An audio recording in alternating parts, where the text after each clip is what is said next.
Ngayong araw nga nagkaroon kami ng oras upang mamili ng aming mga stock dito sa aming fridge. At dahil kakarating lang natin sa bahay, kailangan ko munang magpahinga ng konti at ilang minuto lamang ay nag-umpisa na tayong mag-arrange ng ating pinamili. Lahat ng ito ako ang mag-arrange. Diyos ko Lord, napakadami ito. Nalulula ako Lord. Pero thank you. So ngayon naman, umpisa na naman natin gawin ay mag-arrange ng ating pinamili. So, mapupuno naman yung ating dalawang taladya, or fridge pala. So, mapapagod tayo ngayon ito guys. Kaka-arrange ng ating pinamili. Nakakapagod pero okay lang. Ayan, dahil ang ating pinamili nandoon sa sala, hinakot ko nga yan isa-isa. So, papunta sa kusina. Kaya naman, Napakarami nun. Diyos ko Lordes. Paano tayo magiging payatot nito? Malabo na siguro. Maging balyena na lang talaga tayo nito guys. Balyena Israel. Lamon Israel din tayo nito. So umpisa na natin mag-arrange. Dito sa ref na to ay ang ilalagay ko ay yung mga snacks. Katulad nito, kasaba cake. Nakakamiss din kasi yung pagkain sa atin. Yun. Bumili rin tayo ng butter kasi masarap to sa mga ulam na gagawin natin pag may butter. So pang yummy yun. So mga ano lang yung lalagay natin dito sa kabila. Yung mga maluluto ng mabilisan katulad nito. May mga parata-parata tayo. Sa kabila naman, ilalagay natin dyan yung frozen items. Mga food. Ito pang snacks lang dito kanina. So katulad din nito, dito natin ito ilalagay. Diba? Tapos yung french fries din natin. Mapupuno talaga siya. Kaya, huwag na kayo magplano kung bakit ako malaki. Kaya, solusyon ko dito makakauwi ako ng Pilipinas magdadayo. Maganda dun kasi pag wala kang makain, wala kang makain. Tapos meron din akong binili nito, pizza. Pang snacks lang din ito. So dito natin ilagay sa kabila. So pwede kong ibibig ko ito mamaya pag nagutom ko, no? Pizza. Ready na siya, ready.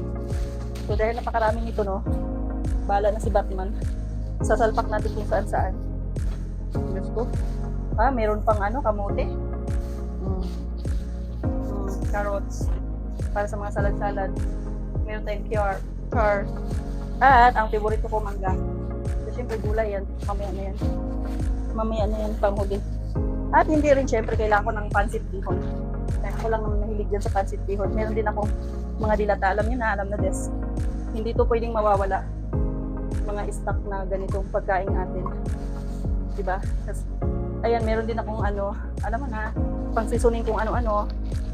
So, yan. Binili ko hindi talaga natin pwedeng saligtaan yan. Pagkain natin. So, meron na naman tayong maraming stock. Full orders. Pinakaayaw ko talaga sa lahat guys. Yung may mga stock ka sa bahay kasi lulubo ka eh. Pero wala eh. Price is life. Kailangan natin lumamon saka na pag wala tayong pagkain saka na tayo huminto ng pagkain. Ayan. Tapos, meron tayo dito din to, parata lang din to. Mabilisang luto din to. Ayan, mga frozen items sa kabila natin ilagay. Sobrang my goodness. Alright, kabila tayo. Dito tayo, dyan tayo pupunta. Tadang! Dyan tayo pupunta. Puno na yung sa kabila. Alright? So, dito naman sa kabila, yung mga heavy items. So, i-arrange natin yung luma, mag tayo ng first in, first out. Char! May natutunan pa rin ako, first in, first out. So, ngayon, frozen item. Walang kamatayan na chicken.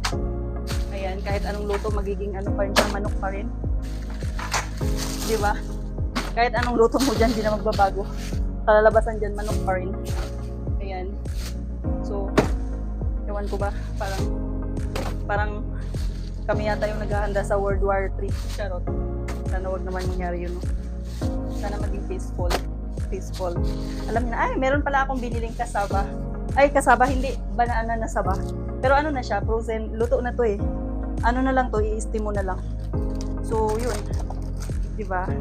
Excited na akong kainin yan. Pang snack, maganda din yan. Pero sa amin yan yung kinakain namin dati. Araw man o gabi.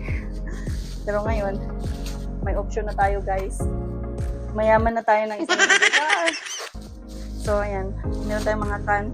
Madali ang luto din tong mga can. So, ang ingay ko dito sa kusina kasi magbablog na kamo ako. Supportahan niyo ako ha. vlog na nga to. Kasi nire-ready ko na bago ako umuwi ng Pilipinas. Kasi ang gagawin ko sa Pilipinas ay magkakaingin ako dun. At the same time, magbablog ako. Sawa na ako sa buhay dito. Sawa na rin ako sa syudad, kaya gusto ko munang manatili ng probinsya. Subukan ko lang. Siyempre, pag naboring ako, babalik ako ulit ng lalayas ulit tayo. Diba? Ganon lang yun. So, ayan, mga frozen items. So, yun. Ang dami, guys. So, sige lang, laban Japan. Charot. Kailangan natin, mag-stock ng maramihan. Maganda lang kasi dito pag nag-grocery ka, mula sa pamilihan, hinahatid ka ng mga tao papunta sa tirahan.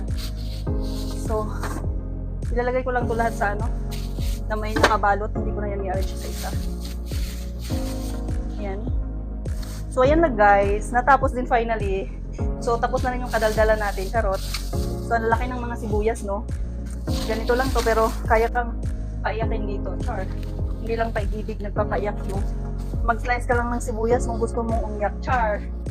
So, ayan lang. Tapos na ako. Thank you for watching. See you for my next vlog.